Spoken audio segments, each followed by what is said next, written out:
بسم الله الرحمن الرحيم الحمد لله رب العالمين السلام عليكم ورحمة الله وبركاته كسو دوادا شبكة كومبية ميديا هويغا براشادة كمبيوتركا iyo barihi ama ustaad injineer Xasan Maxamuud Yuusuf maanta waxaanu bilaabeynaa hadii la yiraahdo insha Allah aan arkeena cashir course basic ah oo ugu talagalnay ardayda primary-ga iyo ardayda secondary-ga waxaan ku bilaabeynaa ardayda primary-ga galaaska 8aad iyo 7aad introduction waxaan soo diyaarnay insha Allah ku saabsan computerka ama hordhac computerka waxaan qaadanaynaa insha Allah chapterka koowaad cashirka waxa ka faa'iideysan kara ardayda primary-ga ardayda iyo secondary labaduba way khusaysaa waxaan ku bilaabeynaa chapterka koowaad waxaan kaga hadlaynaa introduction to the computers oo ah hordhaca computerka waa maxay computer okay markaynu ka hadlayno computerka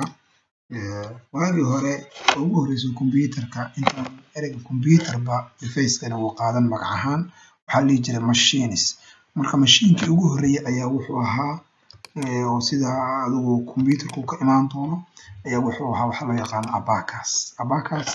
waxa uriyay xisaabiyahankii aqoonyahanka ah ee dalka Ingiriiska u dhashay Charles Babbage wuxuu uriyay marka computerkii ama device-kii ugu horreeyay la jiray abacus marka wuxuu ku shaqeyn jiray kuulahaas ayuu ku shaqeyn jiray shaqadiisana inta badan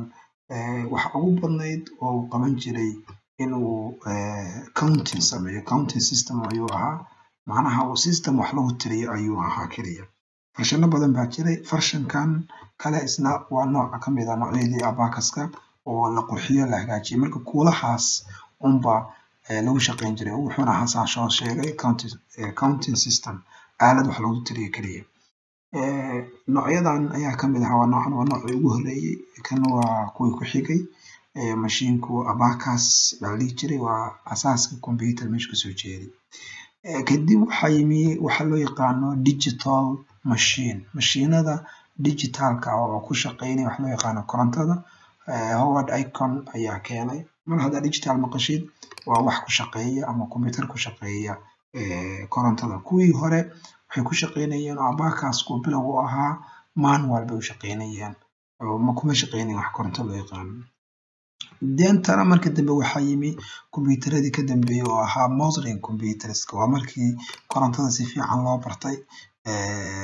oo xilligii birtana la yimi kadib waxa la sameeyay in birtii iyo korontadii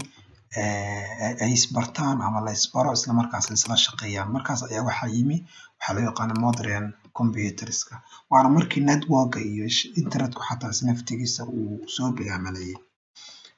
okay waa maxay computer waa electronic device waa qalab koronto ku shaqeeya that can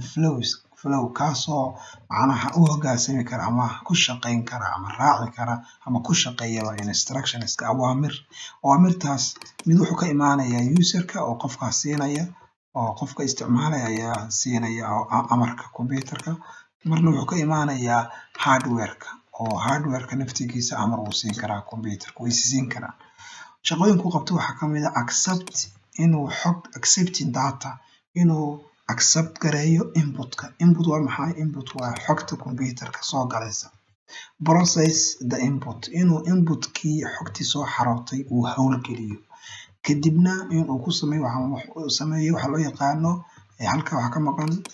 kaydintii inuu sameeyo storage waxa loo yaqaano storage oo macnaha inuu kaydiyo waxa loo yaqaano xogtii inuu kaydiyo ayaa ku xigta kadibna markaas uu sameeyo production-kii xogtii markii loo baahdo oo banaanka soo saaro produce soo saarid information inuu soo saaro afarta shaqo ayuu computer ku qabtaa computer wuxuu qaybsamaa labo software oo ah wixii barnaamijyo waxa loo yaqaanaa software hardware-na waa wixii bir ah baa loo yaqaanaa hardware labadaas u qaybsamaa hardware-ka marka hadda ka bilowno hardware-ka kan waa system unit CPU baa la cabinet baa la case baa la dhahaa magacaas oo way leedahay kanna waa storage-kii external storage kan waa monitor kana waa waxa loo yaqaano keyboard waa input device kana waa mouse waa input device kana waa maxay waa printer-ka intaas marka waa inta ugu muhiimsan computerka hardware-ka maalin walba inta la macaamilo waa intaas oo qofku inta badan shaqada uu ku qabto okay hardware-ku marka waa maxay waa qaybta computerka naftigiisa qaybta ugu muhiimsan macnaha weeye waa qayb computerka naftigiisa oo macnaha qaybta aynu arkayno waa physical part that you can see and touch waa qaybta computerka aynu arkayno aynu taaban karno waa aynu arki karno waa tangible objectska waa qaybaha la taaban karo waxaa kamid ah CPU-da oo loo yaqaano processor waana ama waxa kale kamid ah primary memory-yada primary loo yaqaano